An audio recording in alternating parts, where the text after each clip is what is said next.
Welcome back to another edition of the Pagcast. I'm your host, Michael Pagani, joined alongside the Athletic Associate Editor and Culture Contributor, Julian McKenzie. Julian, welcome to the Pagcast. Thank you again for coming on.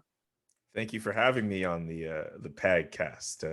You seem to be pretty impressive with all the guests you've had on so far.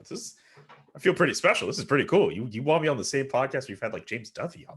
Yeah. Well, see, cool. I'm really looking to interview basically about anyone and everyone that I can. That's cool. That's good. And the fact that you're not even in university yet, like you're ahead of the game, because there's a lot of people who go to like journalism school and university and like they just think they can just do classes and not put themselves out there and just be like, hey, give me a job. But that's not how that works. So I really admire your initiative. And, you always got to put the work in to really see the results and see how you've grown. Like, if I were to listen to a podcast of mine, let's say a year ago, where, I interviewed Eric Engels, and that was, that's one that I highlight because that one was really, yeah, no kidding. That one was really choppy and, there wasn't really much structure to it, but, I've kind of worked on it and I've tried to add the flow and structure to what a regular, normal sounding podcast would sound like. Yeah, that's good. And that's going to come with practice, man. Like so many people think like, all right, I'm going to start a podcast and I'm going to do it with like my buddies. It's going to be cool. And then after like 5-6 episodes, it's like, man, I don't have the time and like, whatever. Like I've got, don't have the drive, or sure, whatever stuff comes up. Like I get that could happen, but like in terms of like wanting to do podcasts and being good, like you got to wait till you get to like 50, 60, 70 episodes, man. Like me and my friend Tristan Damour, we have a podcast called The Scrum. And like, it took us like, I mean, we had done like a podcast before that podcast, but like, I would probably think it took us like maybe like a small handful of episodes before we started to really feel comfortable just doing a thing where it's just us two. Because before we had this other podcast through the student newspaper we were working at the time, called The Link. It was called the Press Box Hat-Trick Podcast. It'd be me, him, and another friend of mine, Vince Morello. It took us about 20, 30, maybe even more podcasts before we felt comfortable with being able to host the show like that. And also the quality of the show only really started to go up after we had done that handful of shows. So we had that background. And then Tristan and I, we just needed that little like grace period at the beginning. And then we started to get ourselves going, man. So podcasting and hosting and stuff, that's not something that you just pick up and you're immediately good right away. Like you got to get as much reps as you can to make yourself better. I just did a whole week of radio at TSN 690. And the whole time I was there, I was like, okay, like I feel comfortable doing these things, but like, man, I gotta work on my teases. I gotta know how to go into break. Like I gotta do all these things right. Like there's so many things that I know if I get more reps, I'll get a lot better at. So kudos again to you for trying to get your, what is it, like 10,000 hours? I think that's what Malcolm Gladwell says. Like, but you're trying to get your hours into to see to it that you can be a good podcaster, man. So full marks. And the one thing about hosting there, well, firstly, thank you. But yeah, when you're hosting with TSN 690, you want to make sure that the listener, doesn't tune away to a different radio station. Yeah. Oh, yeah, man. Like I was just, what's funny, actually, I just got back from doing my final show guest hosting that week. And one tip I only got, and I wish I got it at the beginning of the week, was just like, they say like when you're doing teases into the next segment or whatever, like they say, don't take breaks. So don't say like we're going to take a break or we're going to take a short break, because that's also like a kind of like a vocal cue to tell the listener like, yeah, okay, so this guy's going to take a break, I'm going to take a break and go off the radio station, because you don't want the listener to go off the radio station. You want to keep them waiting from one topic to the next. So I wish I knew that at the beginning of the week, but I realized now, like I was saying, like take a break. And I'm like, okay, I don't need to do that. I just need to find another way to seamlessly transition from one segment to the other. But that comes with reps. That comes with practice. Well, getting into the interview portion here, my first question to you would be, how has your mental health been impacted by the pandemic, if it has at all? Man, like I think the first half of it's weird to say first half of the pandemic. I think for me, I think of it in two, I guess, because like from March of last year, I guess, to the end of 2020, it was at a really weird place, considering that about like a week before the pandemic started, I had gotten a gig with the Canadian Press. I had been a stringer with them for quite some time, and I got bumped up to being a part-time editor. So I'd be working weekends on their sports desk. And then I went to like 1 or 2 shifts in their Montreal office, and then the pandemic hit, and I was forced to work from home. And I was also working as a weatherman at CTV at the time, and I thought I'd be working a whole bunch of shifts throughout the year, but it ended up kind of being cut down again because of the pandemic. So it was a bit weird just trying to make sense of what was going on, and sports being canceled. I was wondering, okay, when are all the sports going to come back? Because that was also something to worry about, and just trying to maneuver through all that, and not being as active as I would have liked. I like kind of going out and about and being with friends and stuff. Like I'm not like the most like in shape person. I think I've kind of lost a bit of shape, but lost that fitness and form over the last year or so. But I liked kind of being out and just being active and just meeting people and just doing things. And I couldn't even do that throughout much of last year. So it was going through much of last year was just kind of tough. And then like at the beginning of this year, like a whole bunch of new opportunities started coming over the horizon. And while I was still home for most of them, with sports kind of opening back up and things starting their process of return to normalcy, well, at times I might feel a bit overworked. I'm blessed, man. I'm happy, man. Like, I mean, who would have thought like it like being able to work at the Athletic is one thing, but being able to work at the Athletic, host the show at the Montreal Gazette, do a podcast with Watch Mojo, do stuff with Yahoo Sports, among other things, make appearances on Sportsnet and TSN Radio, like all in the same like 6, 7, 8 months. Like that's crazy. That's cool. Honestly, man, like through this pandemic, I've been able to get a bunch of different opportunities, and I know it's not the same for everybody, but I've never been this happy with my life from a professional standpoint, like ever. So the pandemic has taken away a few things from me, but I've been able to find and work towards a lot of cool things. Because I know for me personally, my mom's a frontline worker here. She's a nurse. Wow. And, at the start of the pandemic in March there, we didn't know much about the virus. It was almost like, with China and like how they knew they didn't really know what they were dealing with in the first few weeks. That was kind of like the position that, I guess we were put in. I think that I can kind of relate that. But, my parents are divorced. So what am I trying? So the story that I'm going to share here is that, I had to be separated from my mom at the start of the pandemic because of, we didn't know necessarily whether she would contract the virus and bring it home. That was the main worry. And she would bring it home to me and my sister. So we wanted to make sure that didn't happen. So for the good, like 3-4 months or whatever, I stayed primarily with my dad, and I FaceTime my mom every day, getting updates like, oh, how's the hospital capacity? How's that? How's this? And she said it was completely fine, which was good. And, that really reassured me. And even on Mother's Day, I still couldn't hug her. So, it's been really tough on, I think a lot of us, whether, you have, whether this has impacted you one way or another. It's really, this pandemic has really shaped us in different ways. I think I can, speak to that. Yeah, man. Like, and the fact that you brought up that story, like, wow, that's pretty tough to deal with. Like, I think that, while I know I've had to deal with a few tough things, when I hear stories like that, I just think, okay, I didn't have to go through that, or my experience is different. It's not to belittle my own experience, but I know that it's not just me. It's not just about me. There are other people who are going through it in a much tougher situation.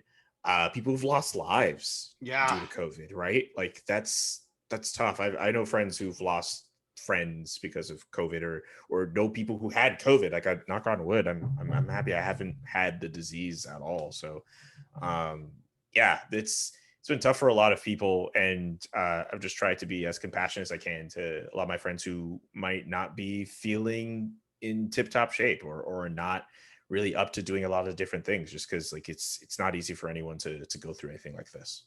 To switch this to a more brighter side, with my part-time job here, this is a funny story, and this was during the Stanley Cup Finals. I'm a Montreal Canadiens fan myself, and I see, doing research, you cover them a lot. and they scheduled me, I think, games 3 and 5. My shift was 4 to 8. And I'm like, and I checked the schedule. I'm like, okay, let me check the Stanley Cup final schedule, try and book those off. So then I emailed them back like as soon as possible. Look, I can only work 4 to 7 on those 2 days. And I didn't even give them a reason. I made sure to keep the reason out of it because, I didn't want to leak that I was, taking the hour off to make sure I'd be at home in time for the Habs games. Oh my God. Yeah, you don't want to snitch on yourself like that. Yeah, exactly. I can't rat myself out that easily. No way, man. Okay, so you're a Canadiens fan. Okay. Yeah, exactly. I'm always surprised whenever like I know Ontario and Quebec are next to each other, but I'm always surprised at the amount of Canadiens fans who are in Ontario and live in quote unquote like enemy territory. So you're probably pretty psyched about. Like, yeah, I'm in the GTA right now. Final. Dang, you. So you are in the heart of the factory of sadness right now. Literally, yeah. The amount of boast that I boasted so hard when the Habs came back from 3-1. And I think if you go down my Twitter, there is proof that I said that I don't believe the Habs are coming back. Like this Leafs roster was so stacked, and I couldn't believe they made the comeback. I'll say this, man. Like for a lot of Canadiens fans watching that, I remember before the series even started, there were people who thought that Jake Allen should be starting ahead of Carey Price. Oh, I remember those rumors. I remember that talk on Habs Twitter. Yeah. And I'm like, are you serious? Like, over Carey Price? Like what? Carey Price, if he's healthy. I remember like he played like a game for the Laval Rocket. Like, and then he lost that game. Started. Or did he win? And it was not a good, it wasn't an ideal situation, I guess. But like, I remember tweeting like, okay, the Canadiens are better off that Carey Price has a stinker in a random AHL game than a stinker in a Stanley Cup playoff game. And then look what happened. He ended up being the team's best player throughout much of that postseason. And I agree there, and one thing that has really occurred to me, and I've watched many highlights of this past playoff run because it's been unlike anything else, and I think, that this Montreal Canadiens team really brought the fans closer. And maybe that was because of the pandemic, being away from the arena for so long, this run probably means so much to you being from Quebec. I'll say this. It means a lot to me from the standpoint that I got to go cover a Stanley Cup final.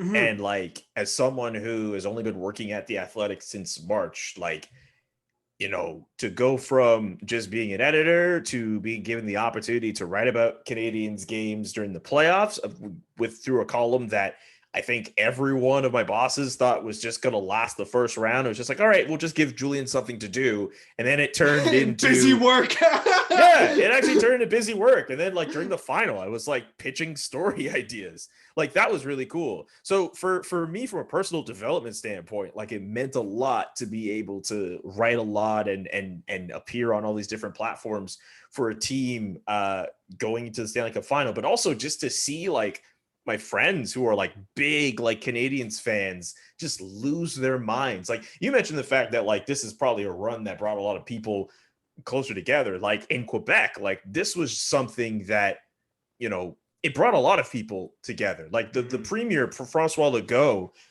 during like some of his like press conferences where he's supposed to be talking about COVID, he's supposed to be talking about cases and stuff like that. Like at different points, he'll mention like Cole Caulfield and like, oh yeah, he's an exciting kid. Like, and you're just like, what? But like, that's how big of a deal the Montreal Canadiens are in Quebec. And like, think about this, like the game they clinched the berth to the Stanley Cup final. They win in overtime against the Vegas Golden Knights. That happened on like the national holiday in Quebec. Yeah, Saint Jean Baptiste. That's a big deal for a lot of people who've like come up and are like pure laine, like Quebecois people for sure. Like I think it meant a lot to a lot of Montrealers to see their team do well. And maybe, I can imagine it just sucked for a lot of those fans to see them kind of lose to Tampa, but a lot of fans, especially people my age, who their best memories of watching the Canadiens do well go back to 2010 and the journeyman run they had, which led them to the conference final against Philadelphia. Like that run supplants that now. Like this is for people my age, like this is like the best thing they've seen. And I must agree with you there. I didn't really watch the Canadians. I'm not a Canadians fan from the ground up. I started out with basically the rivals. I first started with the Blackhawks, but just getting into hockey. Then I went to the Bruins. Funny enough, it was the Blackhawks that won the cup, then the Bruins the next year, and then I just decided to cheer for the Canadiens simply because I played my house league hockey on a team called the Montreal Canadiens. So I was like, all right, I'll run with this, and just out of the last 5-6 years, they've dealt with second round exits. They had to run to the conference finals against the Rangers where Kreider took out Price, and there's that whole fiasco. And then next thing Price plays his normal self. It does seem like Price played his normal self until the finals, where I thought he was kind of weak. He was laying in a lot of goals, which, the Hedman won in game 3 from the point on the power play. Like usually he'd save that one. He wasn't the better goalie in the series, but you also have to consider the fact he was up against Andrei Vasilevsky, who, like, even on paper, like, I look at it this way. Almost every series that Carey Price was going into, you could make the argument he was the better goaltender. Even against Connor Hellebuyck, who was the reigning Vezina winner. I mean, Jack Campbell, a lot of people were like, oh, Jack Campbell had a better series than Carey Price. Like, I mean, fine from like maybe a statistical standpoint, but I thought Carey Price did what he had to do to keep his team in that series. Yeah, exactly. And even you can even make that argument in the third round series as well against Marc-Andre Fleury. But once they got to the final against Tampa, like the Canadiens were going to have to deal with a really offensively powered Lightning squad, a tough defense. And then after all that, you have to find a way to beat Andrei Vasilevsky. I think Carey Price, considering the fact that, he didn't have to carry the load as much as he's had to in the past, like, I just think it maybe fine at times he did look ordinary, but also I give a lot of credit to Andrei Vasilevsky. I think a lot of credit should go to him because he was flat out the better goaltender in this series. And he did an absolute outstanding job to keep his team up and eventually lead them to a Stanley Cup final win. You mentioned about carrying the load there. But what do you make of the different goal, I guess the goal scoring that's been happening with the Habs? Because I remember that Gallagher was relied on a lot when I was, growing up as a Habs fan. And now that's shifted towards Cole Caulfield chipped in, Suzuki, Toffoli. You got Stahl, who, had a renaissance playoff run essentially after having a poor regular season. In terms of the goal scoring, it is interesting to see how this team has gone from a squad that said, you know what, we're going to have to get goals by committee. So yes, they did rely on Brendan Gallagher, but they kind of tried to rely on everybody. Like Thomas Tatar before he left this offseason, that was a guy they were leading upon for goals because this team doesn't have a guy who could score like 35, 40 or 45 goals to rely upon. So they're hoping that their collection of guys who could score 20, 25, maybe 30 would be able to help them over the top. It's going to be interesting to see them going forward with a guy like Cole Caulfield, who has surpassed a lot of mine and other people's expectations. And I was talking about on radio today, like he could win the Calder Trophy by scoring 28 goals, but there are people who think he could score 30 and eventually 40 if he follows the same trajectory as two other players he's been compared to, as Cam Atkinson and Alex DeBrincat. And Tyler Toffoli is a guy who is able to put up 25 goal seasons. He's even hit the 30 goal plateau at least once. And depending on the line mates you give Nick Suzuki, maybe he too has a 30 goal season in him. And Mike Hoffman, a lot of people like to make the comment that Mike Hoffman is a one-trick pony, and the fact that like, oh, well, he's just someone who has a shot and will be useful on the power play. Yeah, if you look at the Montreal Canadiens over the last few years, they've needed goal scoring and they've needed help on the power play. So Mike Hoffman's one-trick pony act is exactly what the Canadiens need. So it'll be really interesting to see how their goal scoring efforts change over the next year or so. Getting into your story a bit here, who influenced you to get into sports journalism? My love for sports video games did, I guess. I don't know. I think about this a lot where like I don't know. I remember growing up, I would read the Montreal Gazette a lot, and I would go through the sports section and read guys like Dave Stubbs when he was there, and Red Fisher to the end of his career, and Stu Cowan, who I do a YouTube show with through the Montreal Gazette, Randy Phillips when he was there. So a lot of people from the Gazette, and then just a lot of people I got to listen to at TSN 690 when I was younger. Mitch Melnick, Connor McKenna, Sean Campbell, who I got to work with as an intern. Eric Thomas, who now works at Sportsnet. He was at TSN 690 once upon a time too. And then also now, like I just kind of look at what my friends are doing too, and I see the amount of work that they're putting in and into a lot of their jobs and a lot of their own personal projects, and that also fuels me to keep myself going because I know that like I'm working as hard as I can to push myself up, but a lot of my friends are also in the similar field and they're trying to make a way for themselves too. So I think they also play an influence on what I'm able to do. So yeah, it's a collection of a lot of different people who've kind of influenced my journey to this point. A lot of play-by-play people too, even though I don't really do play-by-play as well. But like people like Chris Cuthbert are people who I have enjoyed for years and years and years, man. So yeah, I think it's hard to pin down just like one influence, but I'd say all the influences that I have at different points in my life have been really useful. Did you kind of have to adapt your job in some way because of how COVID was, basically forcing everyone to work from home? And would you continue these skills that you have learned into the future? So when I was at CTV Montreal for a few years, I was my main duty essentially was a weatherman. The biggest change I had to do was because of COVID, at least at the start of it, I had to do some weather hits from home. I think I did a few in this room actually. That was pretty fun to do. But I thought it was kind of cool to be able to do a lot of the work from home and not necessarily have to hop from one place to another to work. I learned to really like it, and I embraced how convenient it was to just kind of pop out of my bed and then just go into the office and do all my work from there. So I'll say in terms of like skills and stuff, like just being able to adapt to a changing situation. I mean, we all kind of had to do it through the pandemic and working on Zoom, but I did find some silver linings in having to work with people, even work from home, even if I didn't have the opportunity to kind of be around people like how I would be pre the pandemic. Does working from home kind of make you more efficient at your job? Um, Maybe I'd hope so. Because I like the guess laptop's right there, your setup's already there. All you have to do is just wake up, grab a coffee, and next thing you know, you're already working. I don't really drink coffee that much, so I guess that's one last thing.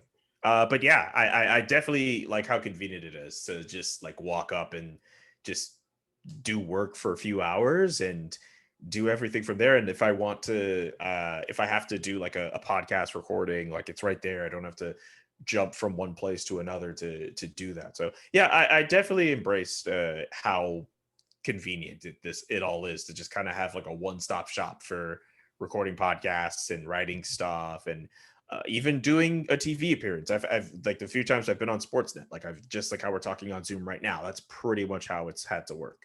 Well, speaking of podcasts, you work with Yahoo Sports and you actually do a podcast called Zone Time. Sorry, how Yeah. did that start up? Zone Time was an idea that Dan Toman, who was the former head of Yahoo Sports Canada, who's now moved on to Sportsnet, he approached me with the idea, and he was like, "Yeah, we should do like this cool like group chat show because Yahoo Sports also has like a basketball Raptors equivalent." And they were like, "Yo, we should do one for hockey." And he told me like, "Yo, we want you to be on the show, but we also want like a couple of hockey Twitter people on." And he mentioned Omar's name and he mentioned Samantha Chang's name.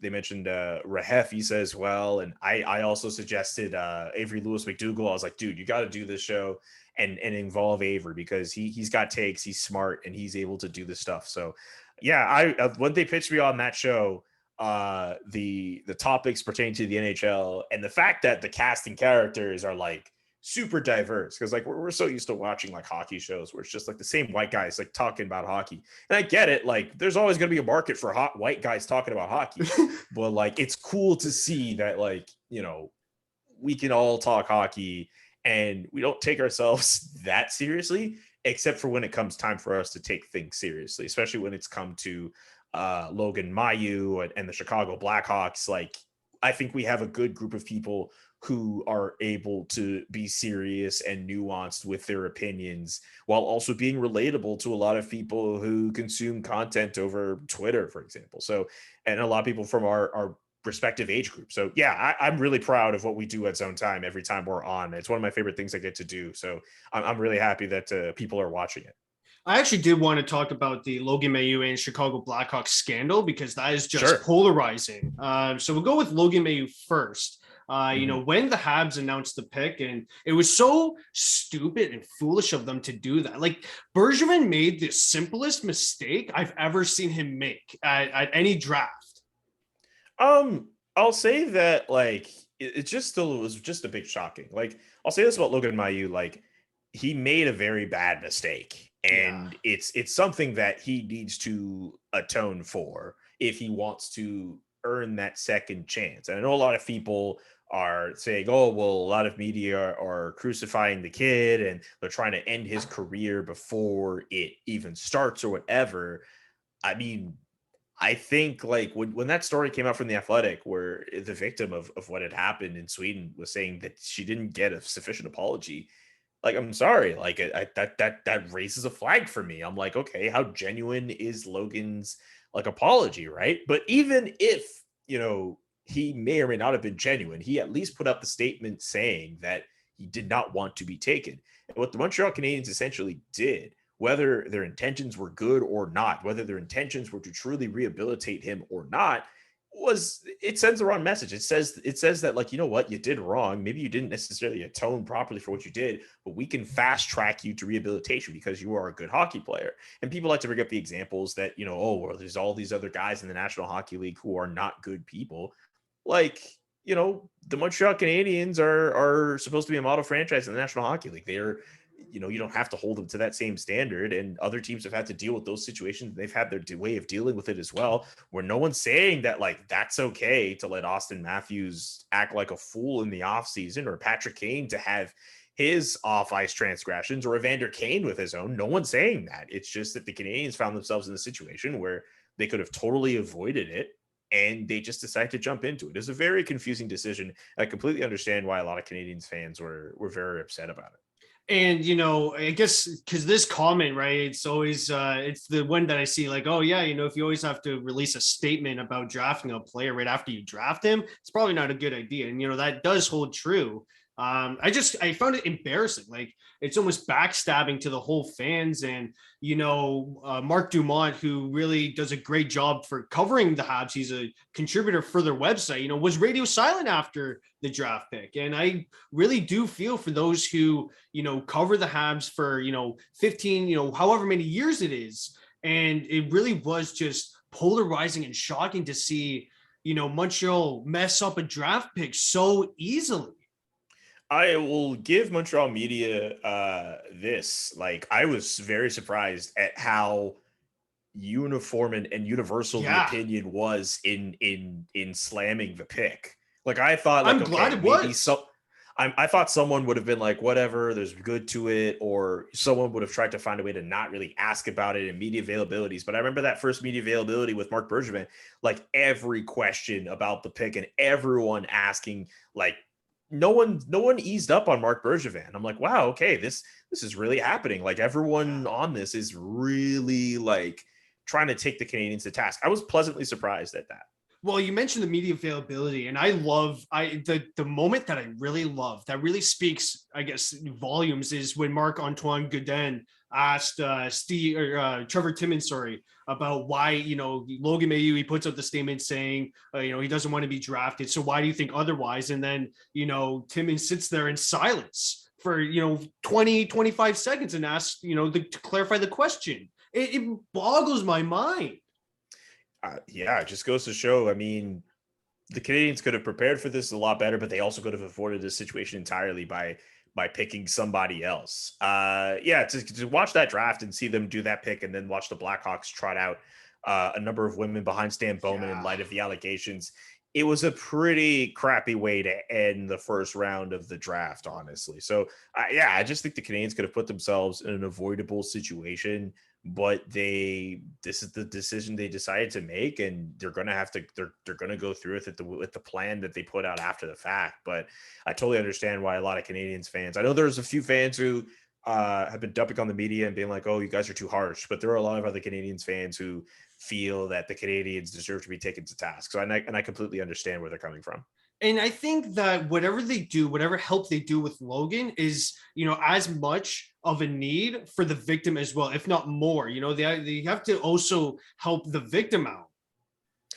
Yeah, and I'm not completely sure what they're going to do on that front, but I feel like a lot of people, a lot of fans, a lot of people just on the internet haven't really regarded the victim all that much. A lot of their feelings have really just been towards Logan and seeing to it that he's okay and he's not getting killed when there's a girl in Europe right now who might be horrified after what had transpired in a yes a consensual sexual act, but also at the same time the spreading of the photo not Yeah. consensual. Like that's just I don't know. It's a really dumb mistake for anyone to do, and it's just a bit of a weird situation. Getting onto the Blackhawks scandal here, what were your first reactions to when the news originally came out? When the allegations came out, I was pretty horrified. To kind of go through some of the details, pretty gruesome and pretty just I remember just being on the We're Talking podcast with Justin. We were talking about it, and like it was hard to form out sentences. It's one thing to like it's like it boggles my mind that these allegations were out there. And what's also been a bit confusing is just hearing some people say, okay, well, everyone knew, and then other people are saying, okay, not everyone knew. And it's just a matter of figuring out, like, okay, like who knew what was going on, what's true, what's not. But this is a dark mark I think the Chicago Blackhawks have to deal with. And this is also the same organization that had Akeem Aliu go through the racial abuse he went through Bill Peters because he was the AHL coach at the time. And some of the luster that was around the Blackhawks as they tried to renew themselves in the early 2010s with all those Stanley Cup wins after years of futility. Some of that shine is like worn off, I feel, with the way that some of the bad stuff that's come out about the organization recently has really kind of tarnished a bit of their reputation. So it was very shocking for me to hear those allegations. I must agree with you. And I love the reporting that Rick Westhead has done along with Katie Strang, your, co-worker there at The Athletic, Mark Lazarus, Ben West, both working with the Chicago Blackhawks, trying to really nail down, who did what. And I think, because I'm very happy that Jenner and Block announced that they're going to make these public, or it wasn't Jenner Block, it was Wirtz, the owner, who announced that the fundings are going to be made public. And I think that's going to clarify a lot of questions that we have. Well, I would hope so. I'm just keeping a cynical ear to this. It's just a matter of, what the Hawks are willing to reveal, right? Like, I hope that fans and media are able to get as much information from these findings as much as possible. And I also hope that the victims who went through the tragedy. There's also a high school player who allegedly went through abuse at the hands of Brad Aldrich. Like, I hope they're able to find some peace after all of this, because this can't be easy to go through, and your lives are just forever altered as a result of what happened. I should say the high school player was in high school at the time when the incident happened, I should say. But still, it's not an easy situation. It's very difficult, and I'm just happy that there are people who recognize that this is a very topical story and this is not something that should just be buried in the back of people's minds. I'm happy that people realize that this is a really important story. Yeah, and I think that with, there's basically dead news right now in the NHL. We're into the dog days of summer. So hopefully that, this story, once more updates come out, kind of do take the headlines, since there really isn't much else taking the headlines. I mean, the headline today was Joe Thorne signed with the Florida Panthers. Yeah, I know Rick West had posted something Thursday, and I think it was a story about how Paul Vincent reached out to at least two, specified that he took the story to at least two members of the Blackhawks organization. But I don't think in terms of I don't think they were like hockey operations people, if I recall correctly. But any little piece, whether we get it from Rick, whether we get it from Katie, whether we get it from Scott and Mark out at the Athletic as well, or Ben West out at WBEZ, anything to get us closer to the truth and the story kind of reaching its end, it'll be all the better for us who want to be informed about what's going on. Getting back onto the topic of really this past season, it was really wild, because I found that keeping up with other, divisions, I found that this season was really watching 4 different leagues at once. And, with how you're playing your interdivisional games during the whole regular season, would you agree with me on that point? Man, I would be good if I don't have to see like the Vancouver Canucks like for a while, you know? Like I think a lot of people at 11 the p.m. beginning start thought it time. was yeah, oh dude. I don't That ever was the want to see worst, man. I don't ever want to see anybody complain about start times. After that 11:30 p.m. start time, I was like, you know what? I'm not going to complain about start times anymore because that was the worst thing I ever had to experience. I was still live blogging Canadiens games for the Gazette at the time, and to be up watching at 11:30 at night, insanity. I'll say that the divisions, like it's funny, the people were pretty excited at the fact that there's all these rivalry games. It's going to bring up all the rivalries with all these teams, and then like partway through, everyone just kind of got bored because Yeah, it's it's like like all right, flamed out. yeah, well, literally, people got flamed out from watching the Calgary Flames over and over and over and over and over again. And so I'm not going to necessarily miss the Canadian division. I'm looking forward to a random Montreal Canadiens Philadelphia Flyers game in like October or November or whenever they're scheduled, just to be like, oh hey, wow, I can watch another NHL team that is not from Canada play against the Montreal Canadiens. Yeah, because like I was so focused on the North Division that like every other division would come second, third to it. I wasn't really focused on the Central or the East Division, and I casually watched the standings, but I wouldn't even watch the highlights. Like I guess the fans maybe not being there just kind of like well whatever. And I'm not sure if most fans would agree with me there, but it's just such a weird season that we completed. Yeah, I'm glad it's over, honestly. And I see Yeah. a lot of hockey media types taking breaks after all of it because, that off season between the play-in round leading into the new year, like that was a bit short for them. And then they had to kind of get back up on the high horse for a 56 game season. That was just like a weird year. I don't know if we'll ever experience anything like that ever again. I would hope not. But like, it's just, yeah, I'm good with not seeing Canadian teams play each other again and again ad nauseum here. I did get really tired of seeing the Flames, and maybe that was because of their defensive system that they run, and maybe it was also because Montreal just didn't have success against them. The regular season, that's like one of the weirder ones to follow, right? Because they have like this really good start, and then everything just kind of flatlines, right? Yeah, They're trying to change. They change around the head coach. They're trying to change around lineups. Like the power play started off okay, and then it faltered down too. Like there was just too many weird things to go on in the regular season. That's why everyone was so skeptical going into the playoffs. The NHL had an idea of, doing a made for TV event. And, we saw one last night actually with the Yankees and White Sox in the Field of Dreams, which by the way, MLB game of the year to this point. I loved it. Yeah. I'm going to talk about Lake Tahoe here. And we all know that it was great to start until the sun kind of ruined everything, melting the ice. What do you make of that whole incident?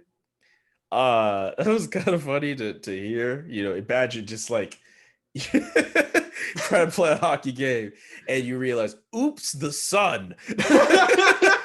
Yeah, there were some logistics that I think the NHL could have probably worked out. I don't mind the outdoor games. I would like to see a like fewer of them because it like having like a bunch of them through the Winter Classic and the Stadium Series kind of takes away the novelty of having these games in the first place. I'm also not too crazy about having them in like warmer climate places, but that's a whole other story. Like Los Angeles. Yeah, like I mean, like no disrespect, but like I don't like what's the point? What are we really doing? Like, why are we having them in warmer climate places? Isn't the point of these games is to have it in a spot where there actually is snow and there actually is ice conditions and it's not like artificial? Like we don't I don't think we need to do that. If you want LA in a Winter Classic game, put them in a game that's in Boston or put them in a game that's in Michigan, for example. I don't have a problem with seeing different teams other than Chicago in an outdoor game. Just put them in conditions that are good. And Lake Tahoe, I don't know anything about the area, but like that was fun. That was kind of funny to kind of see, but I think the NHL probably wouldn't find it nearly as funny as I would.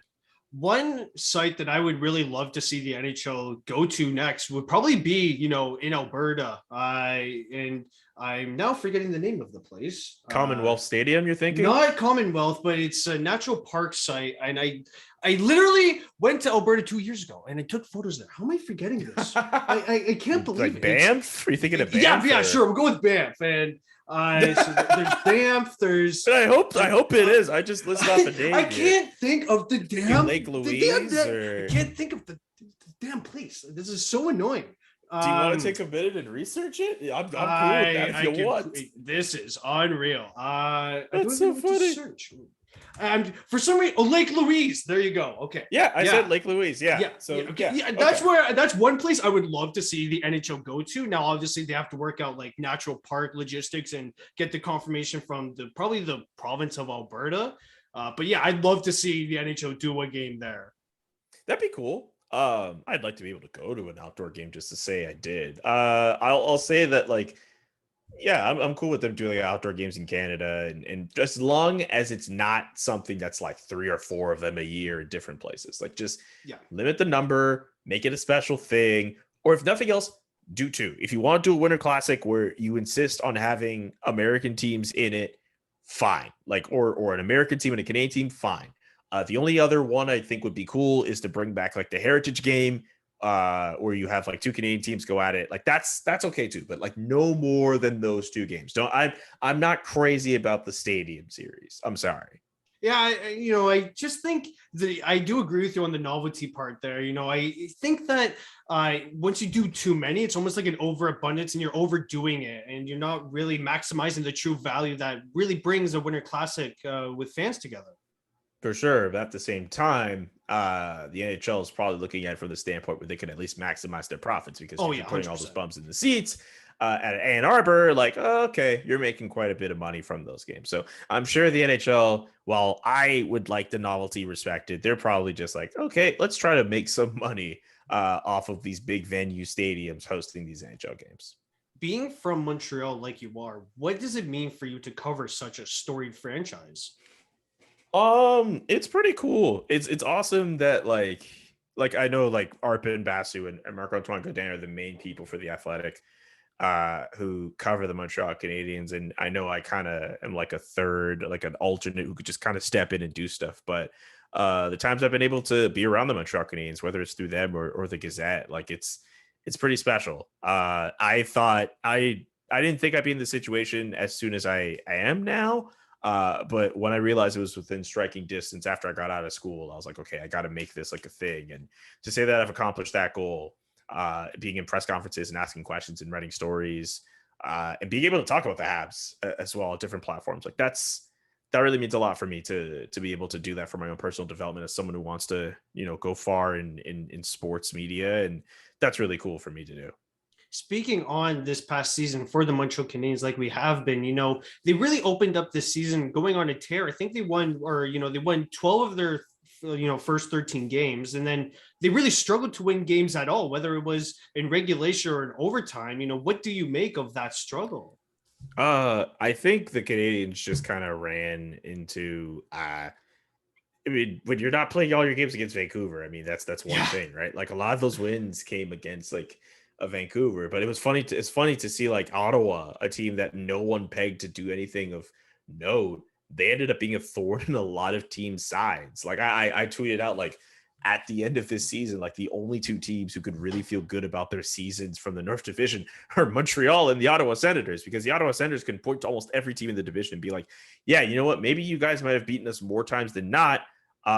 Boom, we have this big win over you. Like the Leafs, for example, the Senators can say, hey, we have that big comeback win over you. The Senators can say, hey, we beat the Canadiens to the point where they had to fire their head coach and replace him with an interim one to take over.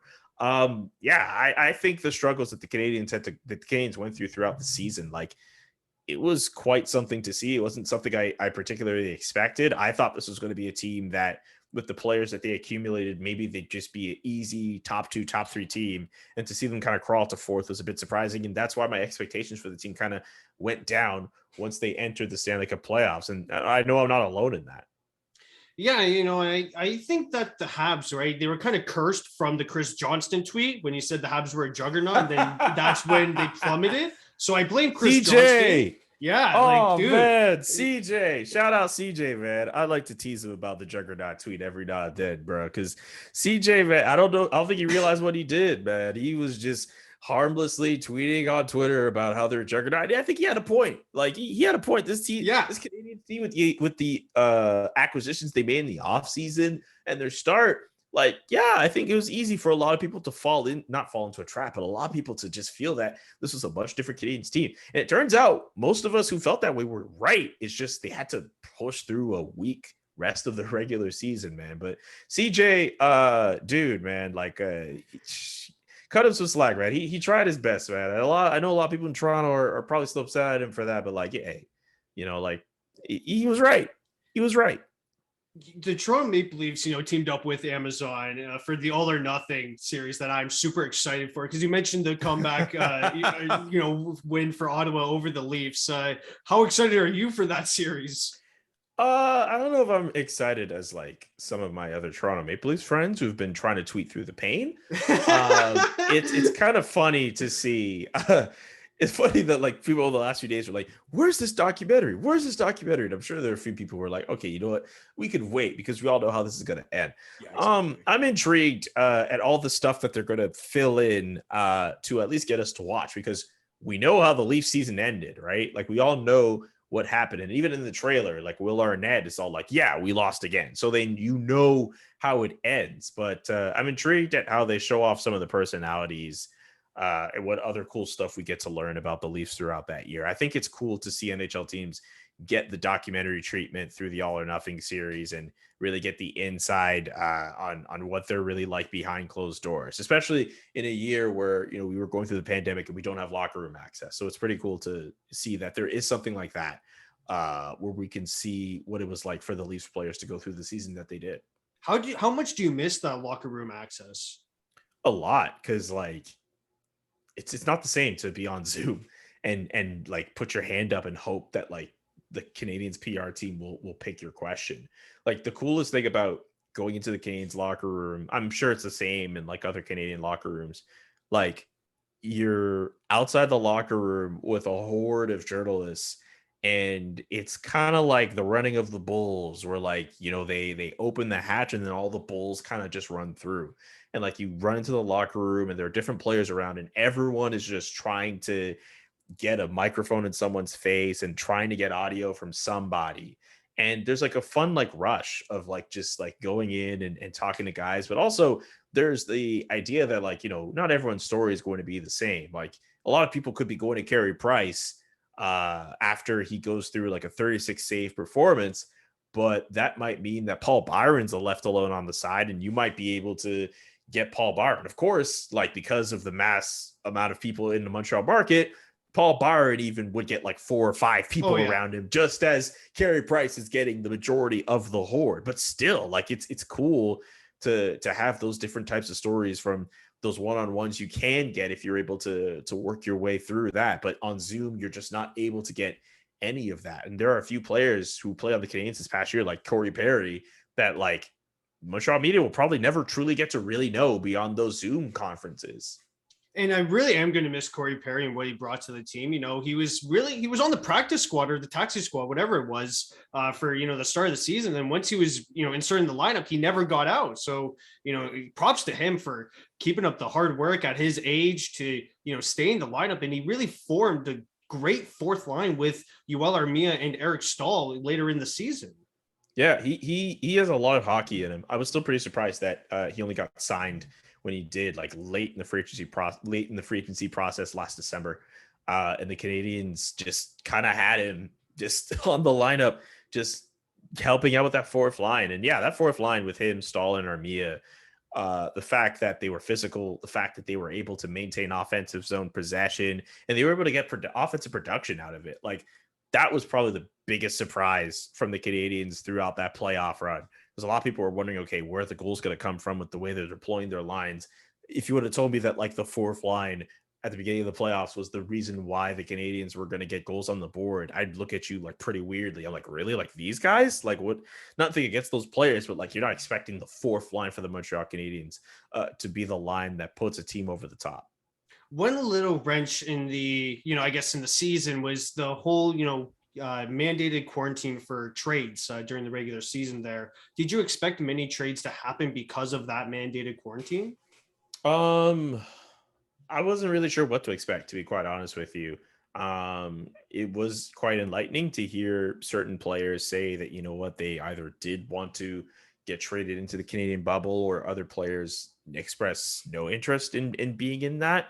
That was the most intriguing thing for me in terms of the trades that did happen. I mean, GMs were going to be busy regardless. I was more intrigued at the timing. I thought we'd see more guys do deals like a week before the actual deadline. That's what I thought was going to happen. There were a few, but like I thought we would see a situation where like there's like a pseudo deadline like a week before the actual deadline, just because general managers want to take advantage of whatever time they could kill off to see to it that their player can be quarantining and then eventually in a lineup. The Habs squeaked into the playoffs by the skin of their teeth, and with the fantastic play of Jake Allen. How important was that acquisition, reflecting back on it, for Mark Bergevin to make? Jake Allen's the best backup that Carey Price has ever had throughout his Montreal career. And he's had games where, fine, maybe they didn't all turn to wins for the Canadiens, but Jake Allen had games where he was solid and he was the best player on the ice for this team. He won their trophy for the team's essentially their unsung hero. So he means a lot to this organization, like so much so that the Canadiens tried their absolute best to find a way to protect him in the expansion draft. So like this is a guy who gave it his all throughout last season. And if he continues it into next year, that's a pretty good 1-2 to have for the Canadiens. They have a guy who can ensure that Carey Price does not have to go through another 60, 70 game season in net. Like if they want to decrease the numbers to 55, for example, for Carey Price, I mean, it could be venturing towards that way anyway, because Carey Price might not even be ready for day one of the season. Jake Allen has proven he is a reliable backup or 1B goaltender to rely upon. And yeah, I agree with you, and with Carey Price, yeah, I think what you want to do is to play to his abilities. And that's when he's well rested. We saw this postseason that what he can do when he's coming off months of rest. Yeah. When he's well rested and not dealing with any nagging injuries, the Montreal Canadiens have as good a chance as any to win a game. He's on his game. He's on his own. Like when he's at that point, like Carey Price can still play like one of the best goaltenders in the world. And I think that's what that playoff run served to remind a lot of people. A lot of people were saying that Carey Price was kind of washed up and he wasn't among the best. But when Carey Price is healthy, he very much can be among the best. Like I said earlier, he might not be better than Andre Vasilevsky. I think he's the undisputed number one goaltender in the world. But Carey Price is not somebody who I would expect to see lose the net ahead of the Stanley Cup playoffs. Cole Caulfield, when he made his debut against the Calgary Flames, the whole Habs Twitter fandom was going absolutely nuts. Did you kind of get a sense that was the boost of confidence the team needed? I didn't look at it that way in terms of a boost of confidence for the team, but I definitely looked at it from a standpoint for Cole Caulfield as a confidence booster for him, just because he had gone through the AHL and he did pretty well in the few games he played with the Rocket, and then for him to already get minutes with the Montreal Canadiens, like that's pretty cool. This is a guy who's playing college and scoring goals like a couple months back, and he's already getting NHL minutes in. So yeah, I think it was a pretty good boost for Cole Caulfield, but I also just did not expect him to take to the NHL as quickly as he did. A guy who not only does he have like the shot, not only does he have the offensive ability to score goals, but he's shown he has some abilities as a playmaker. He's shown that he can be rather elusive on the ice. Like how many times have you looked at Cole Caulfield, especially in the playoffs? How many times have you seen him get like mauled or destroyed by bigger players? That's not to say he's like fighting them. He's just finding ways out of a situation where he might get smushed by those guys. So I think Cole Caulfield, in the limited sample size that we've seen of him so far, he's very much impressed. And while I don't necessarily think of it as like a confidence booster for the team, definitely for himself, like that's a pretty big boost for him. I want to add something onto your playmaking point you made there. And, this kind of makes me think of game 2 against Vegas when he really sold the shot and then passed to Tyler Toffoli, who scored the goal there. And that really opened my eyes to like, okay, this guy, like he's an all around player, shooter, passer. He's pretty lethal on the ice in the ozone. Yeah, he has those abilities. I also think of game 4 of the second round series against the Winnipeg Jets, where he sets up that play to Tyler Toffoli for them to win the series. Like he's somebody who it's funny to see people go off on the goal scoring ability and how he's going to score all these goals from the Ovechkin spot, but there's so many other attributes to this player, at least in what we've seen so far, that make him a favorite for the Calder Trophy this coming season. So yeah, I think Cole Caulfield has has a few more abilities than a lot of other people like to let on. I think the Canadiens were just so starved for goal scoring that a lot of people just kind of got lost in the hype of him scoring goals. But this is a player, if he works at it, he might be able to contribute a few more things. And funny enough, the Cole Caulfield call-up couldn't have worked, because with the salary cap, once it was over, they couldn't afford his contract. Yeah, that was a bit of some salary cap hijinks as well. And we all know how different teams have been trying to maneuver through that. So yeah, between that and Cole Caulfield also not playing the first few games of that Leafs series, like there were some constraints in the way to keep him in the lineup. But since he's been inserted into the lineup, like he's been a breath of fresh air. And now the Canadiens can say, looking into next season, like I get that, like there's some apprehension about where they might finish in the Atlantic Division, but I also think that a guy like Cole Caulfield in his first full NHL season, like there's an opportunity for him to get some goals up and really impress. You mentioned that how he was out of the lineup for the first couple of games against Toronto, but so was Jesperi Kotkaniemi, and Ducharme went with the veteran style lineup for Game 1. Was that decision really confusing at all? Because to me, it was. Yeah, I felt that to see those two players, Caulfield was one thing because fine, he was a rookie and maybe you waited out a little bit, but I also think with Jesperi Kotkaniemi, a guy who did well in the play-in rounds in the playoffs last year, or the year before, I should say. I was surprised to see him out of the lineup. I know that a lot of people looked at his regular season and felt he didn't necessarily play all that well, but he's somebody who I think deserved to at least kind of get that start in the lineup just to, have that mix of youth and veteran presence there. But when the Canadiens eventually asserted those two in the lineup, like I think it made a difference. I know Kotkaniemi kind of faded near the end of the playoffs, but Caulfield for sure, he's someone who made a difference for this team with his speed and his shooting ability and just being a good player for this Canadiens team. I know for me that when I heard the news about how Quebec announced they were allowing for fans in for Game 6 of that series, I was really juiced. Like that really got me pumped up because I wanted the series to go at least 6 games. Did the atmosphere kind of feel dead at sometimes, going to the Hab games? No, the whole time I was there, like the fans were just always amped, always like in it. Even in the Stanley Cup final where like they were down by how many games, like the fans tried their absolute best to be in it in the Bell Center. The people who worked at the Bell Center did their absolute best to try to make the crowd seem as if they were a lot larger than the people they were allowed in the building. There were so many people who were tweeting during the game like, hey, are you sure it's only this amount of fans allowed in the building? Are you sure it's only these amount of fans who are in the building? Like what's going on here? So I think the Canadiens deserve a lot of credit for finding a way to make their home advantage despite the capacity constraints a lot more present and a lot better than they were leading on. 2,500 feel like 25,000. I swear to God. I figured someone was going to make that quote between you and I, and I'm glad you did it. That quote there, that was amazing. Yeah, I think that quote really stood out from the playoffs. Yeah, I don't know who that Ludovic guy. I think that was the name of the guy who did that quote. So. Like, yeah, man, like dude might be like a meme for like quite some time. That guy, there's another guy who kept saying Thomas Tata for years. Dude. He's gonna be replaced by the Ludovic now. Like he's the guy. He's like 2,500, feel like 25,000. I swear to God, like that's the meme now. That's the Canadiens meme. Well, see that actually you bring up Tatar there really transitions well into my next question because I saw Tatar really fall down the postseason depth charts after having what seemed like a great regular season. Are you kind of able to explain why that happened? I think the Canadiens were just at a point where they needed offensive production, and that top line with him and Gallagher and Phil Deneau, while we've come to see that they basically their main job was to just kind of shut down the opponent's best player. Thomas Tatar was just not able to really contribute all that much offensively. And it's not the first time he's had to be scratched from the playoffs like that for a team. I mean, you remember with Vegas, he didn't even get to play in the Stanley Cup final with them either when they made it on that fantastic run in 2018. So I think Thomas Tatar, through the run in Vegas and through the run with the Canadiens, he's established himself as a player who can help a team get to the playoffs, but getting through the playoffs is a slightly different story.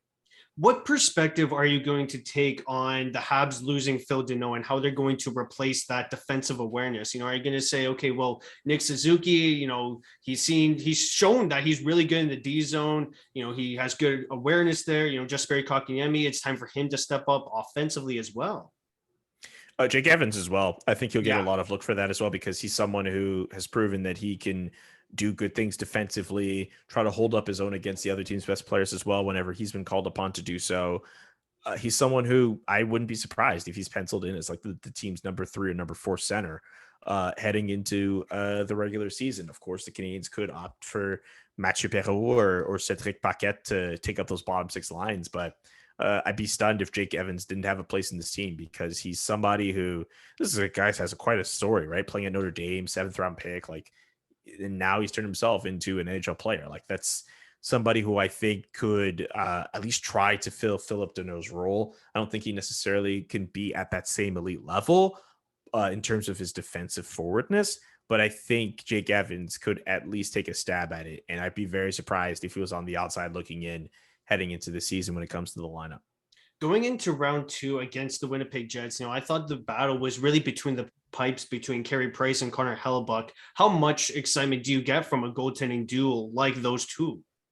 When it's actually living up to the hype, then like, yeah, absolutely, right? Like that's what it is. That game 2, I want to say that was where it ended in a 1-0 game for the Canadiens, and Carey Price straight up said like, yeah, it's fun. Yeah, I think goaltending duels like that can be really fun, especially when you're seeing both goaltenders make outstanding saves. Obviously, I think though, like it seemed like the Winnipeg Jets, though, I'm still surprised at how they kind of laid an egg throughout that series. I know the Mark Scheifele thing kind of took them out and took some wind out of their sails, but this is still the Winnipeg Jets. This is a team that I thought with the core that they had, they should at least be able to win a round or 2. They got one over Edmonton, only for them to get swept by the Montreal Canadiens. Like that was pretty surprising to me. How breathtaking was, your perspective of the Scheifele hit on Evans? From where I was watching, I guess in this room, actually, I was watching on my laptop. That was not a good hit. Jake Evans clearly going to the net to score in that empty netter. Mark Scheifele, saying he's trying to prevent a goal. I really don't necessarily buy that. Like I think he went in with, sure there was that, but like he went in with an attempt to pretty much blow out Jake Evans. It wasn't necessarily the cleanest hit, and to see people kind of try to make it, seem as if it was, like I'm a bit surprised at those takes. It was a pretty predatory hit, and I think the NHL. I was surprised at how they went about suspending Scheifele. I thought it'd be a situation where there'd be fewer games, but they ended up kind of getting it just right with the amount of games they suspended him for, I think. And that's something that the NHL hasn't gone right many times before. So it does come as a surprise to many of us. Yeah, it does. Just considering the standards that have been applied for the Department of Player Safety, we all saw what Tom Wilson did to the New York Rangers. So I think because of stuff like that, and because of Tim Peel, the referee who got caught on a hot mic talking about the makeup penalties he was trying to do, I think now, unless the NHL seriously looks at itself and seriously looks at the Department of Player Safety and seriously looks at the state of its officiating, fans are always going to have skepticism when it comes to the way things are run in those departments, because there's reason to be skeptical. There's reason to think that the NHL might get a call wrong. There's reason to think the NHL might not suspend a guy sufficiently or let a guy go scot-free like they've done with Tom Wilson. So yeah, it's something that I think the NHL really needs to look into itself to do. But I think if the NHL even just put out a statement saying, hey, we'll review the referees for next season, like that would be, the bar's so low for them, like that would be celebrated enough because no one expects them to do anything. Before I get to my next point there, when you have Chris Lee, who, makes it to the 3rd round and refs what was a horrible, horrible game 4, I think, the standard of officiating is very, very low. I mean, look, a lot of people like to complain about Chris Lee. Yeah, he did not have a good game. He and his partner did not really have a good game in that series. It was pretty, and I'm not saying that it's like, okay, wow, obviously someone who follows the Canadiens, like there's only one side for the Canadiens. No, there were Canadiens hits that went like uncalled. Oh yeah, like it was brutal for both sides. It was nuts to see. It's frustrating to watch, and people like to say how the standards change for the officiating in the playoffs. Like I just like to see something consistent between both teams because I'm not really here to see the rules change between both sides. Like penalties should be called, How much praise do you give for Nick Ehlers for what he did in the moment, kind of separating himself, almost creating a wall to protect Jake Evans from the ensuing scrum? Yeah, it's a good thing for him to do. It was a pretty classy thing for him to do. He realized he was on the ground and he tried to protect a guy in that situation who wasn't even on his own team. So yeah, I think he deserves a lot of praise for what he did. Yeah, and there was a split second moment that showed, I think, on Sportsnet that the entire, Canadians bench really went over to Jake Evans to console him. In your opinion, did that moment show you how tight this locker room was? Um, I don't know if that moment was the moment that made me feel like, wow, this locker room is tight. I'd sooner go back to how they responded after the Canadians were down 3-1 in the series against the Leafs.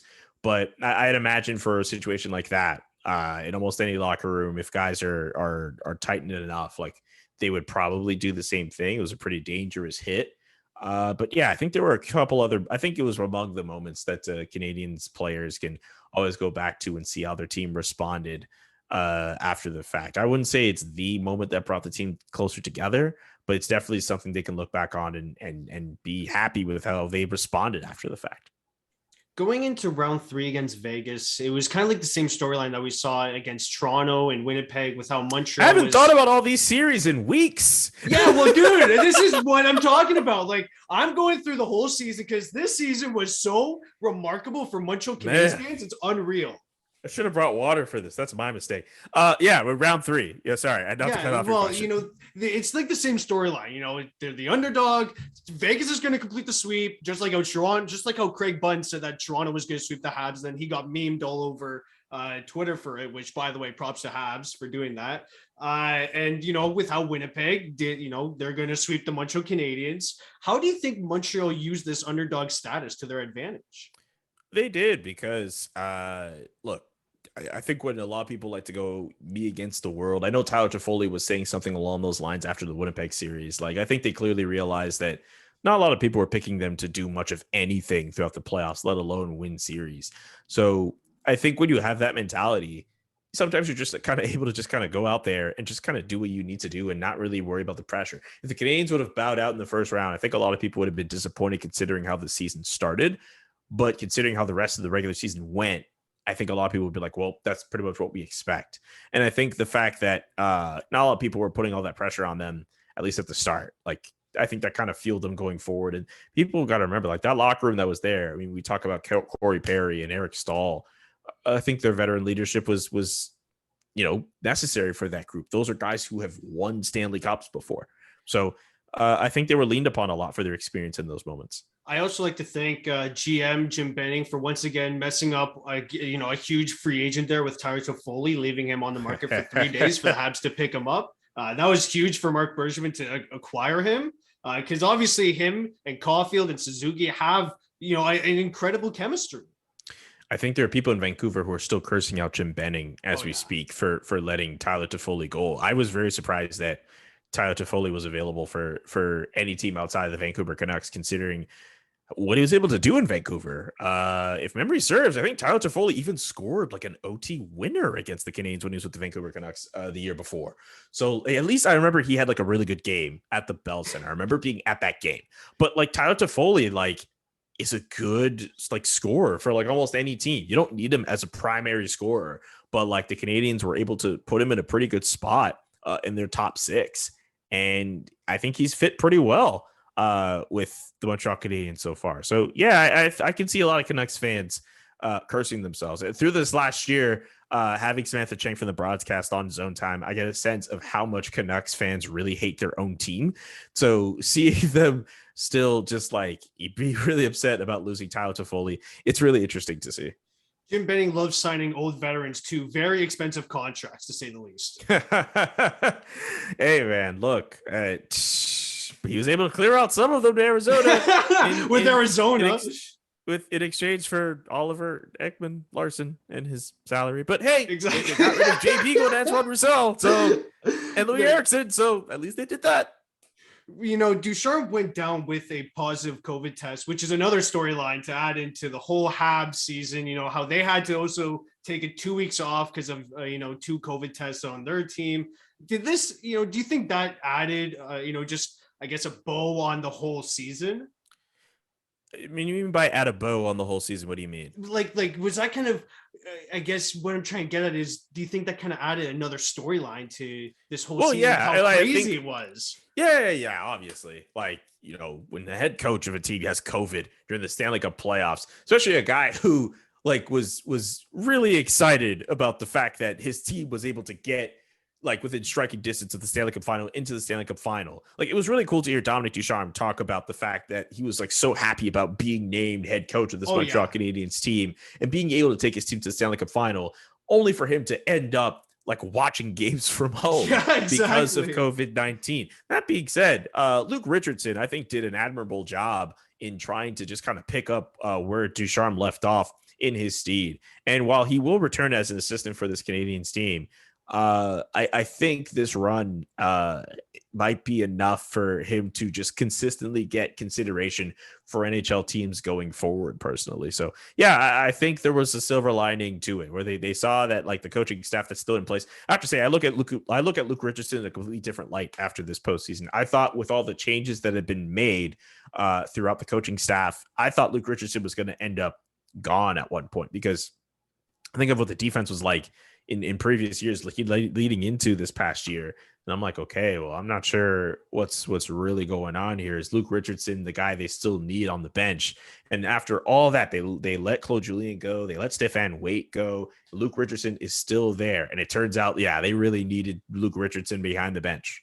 And that Stéphane Waite firing was at a very odd time, because Carey Price won that game and he was fired that night. He was fired in the middle of the game. Yeah, he was. It was pretty weird, but it just goes to show how desperate Marc Bergevin was to turn the team around. I think this was a general manager who realized at the beginning of the season that he needed his team to be competitive. That's why I think a lot of those moves were made during the offseason. I can't think of another offseason where Bergevin was so busy, or at least accumulated the quality of talent that he did since he's been general manager of the Montreal Canadiens.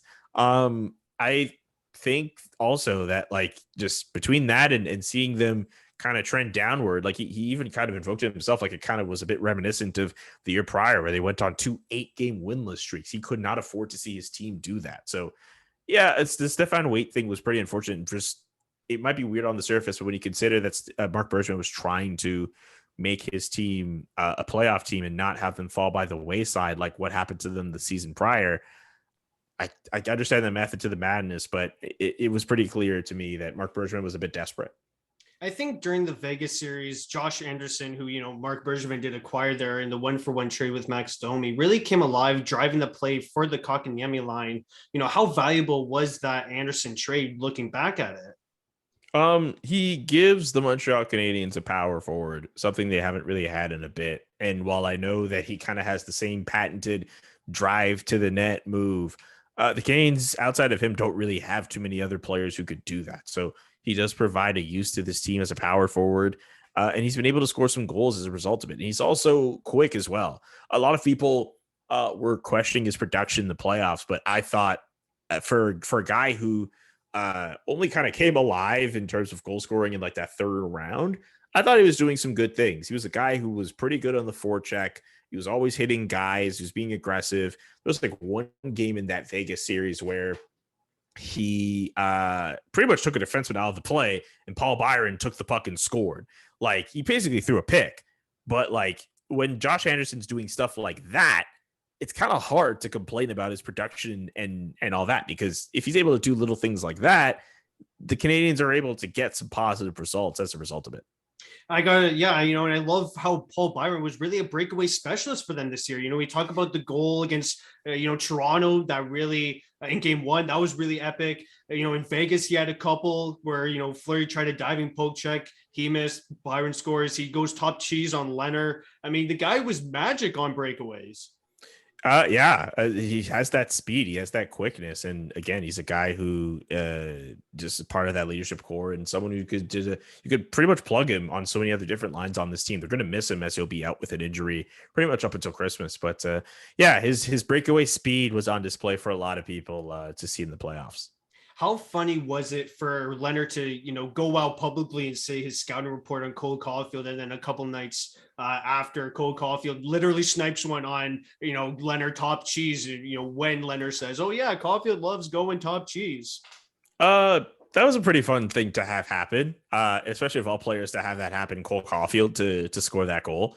So yeah, it was pretty funny to see stuff like that. I'm always a big fan whenever little mini storylines like that come out. Now I'm not even mad at let's say mad. I thought it was pretty cool to see Robin Leonard go out and say something like that. Like I get it. Like players will do the whole stoic focus on the next game talk, but it's fun to see athletes kind of go outside the box, even if it kind of bit Robin Leonard in the ass in the end. Yeah, and I think that with players, they have a book on goalies, just like the way goalies have a book on players. It goes both ways. Yeah, seriously, So I think Robin Leonard was just pretty confident enough in himself to kind of put that out there. But Cole Caulfield has shown that at his young age, he's pretty confident in himself as well. So that goal he scored on Leonard, going to the net and beating him top shelf and doing that little like gesture to the fans and celebrating, that to me with Cole Caulfield, that's when I was like, okay, this kid really is it. Like that, I think for me is like the moment where I was like, okay, this kid, like he's ready. Like he's somebody who is going to go through the growing pains of being an NHL player for the next how many years. And he just has that it factor. He's a star. He could be a star for this team. And the Canadiens haven't had too many guys like him, which is why so many people were so enamored with him when he joined the team. So for something like that to happen and to have Cole Caulfield be the guy to beat Robin Leonard after what he said, like that's really special for this team. I've completely blocked out the Stanley Cup final against Tampa Bay. I don't even think about it, but let's bring it up for discussion. What did Tampa Bay really do to stifle the Montreal offense? Because at times in the playoffs, Montreal offense was always like, get hard on the forecheck, get pucks in deep and then cycle it. But then Tampa was like, okay, we can play at any style you want us to play. Yeah, they could do that, but also the Montreal Canadiens just made so many mistakes, mishandling the puck in their own end, giveaways at the blue line or in the neutral zone or in their own zone. And the Tampa Bay Lightning, with the players that they have a killer instinct. The Canadiens have had games before where they make mistakes and the other teams can't score for whatever reason, because Carey Price is there and he makes a save, or the other team is just having an off night. But the Tampa Bay Lightning, they have talent from top to bottom. And if you make a mistake against this team, they've shown they'll make you pay. They'll capitalize on those opportunities. And there are just too many times where the Montreal Canadiens just made a mistake and it kind of bit them in the ass. Like you go back to game 2 or game 2 or game 3 this year. Turnover? I'm thinking of, well, that was a brutal turnover, but I was also thinking of the Blake Coleman goal, which I think came off a turnover. Yeah, no, that was game 2. Yeah. Yeah, it was game 2, and that came off of one of their better periods of the series at that point. They had tied the game, and you're thinking, okay, the Canadiens could find themselves in a situation where they enter the third period needing a win with the momentum at their back, but allowing that goal from Blake Coleman just kind of broke their back and put them at a disadvantage heading into the third period. And I believe that came off a turnover before the Lightning came back the other way and scored. It's mistakes like that just kept putting the Canadiens behind the 8 ball. You talked a lot about the Habs injuries with Byron and Price out to start the next season, but Shea Weber is, looking like he's going to retire. So as a reporter who covers the Montreal Canadiens, what does it mean for you to cover a team that has had the leadership of Shea Weber, for the last couple of seasons? It's really been interesting because obviously like the leadership for Shea Weber is one thing, but he'll always be tied to that PK Subban trade, which a lot of fans, maybe not as vocal as they were years prior, but like there's still some of them who feel some kind of bitterness to it. And it's not Shea Weber's fault. Shea Weber tried, he's the type of defenseman that he is, and he served his role. It's just that, he wasn't always the healthiest player, but the style of play that he plays is not necessarily something that's going to guarantee him 1,000 games in the NHL, right? I mean, he got to that point. Yeah, like it's pretty crazy for him that he was able to do. That's a massive achievement in itself. And in fact, he was able to play through pain in his foot, for example. Like that's a big soldier move for him, man. But I think for Shea Weber, what he was able to do this past year, this was probably the best year he's had as a Montreal Canadian, just for the fact that he was able to play the games he was able to play. And in the playoffs, he just kind of put himself out there and he really the trade, I don't want to get into the debate of whether or not the Canadiens won the trade or not, but you can understand why they made that trade with some of the performances that he put on in the playoffs. Like he was a steady presence for them at different points in different games. And the leadership is one thing, but the identity of this team in terms of being a tough team to try to play against, there's a significant chunk of it that goes away with Shea Weber possibly not being able to play again, So it's big shoes to fill for the Montreal Canadiens if they want to stay within that identity. Those, those tears hit differently, when Sportsnet showed him on the bench.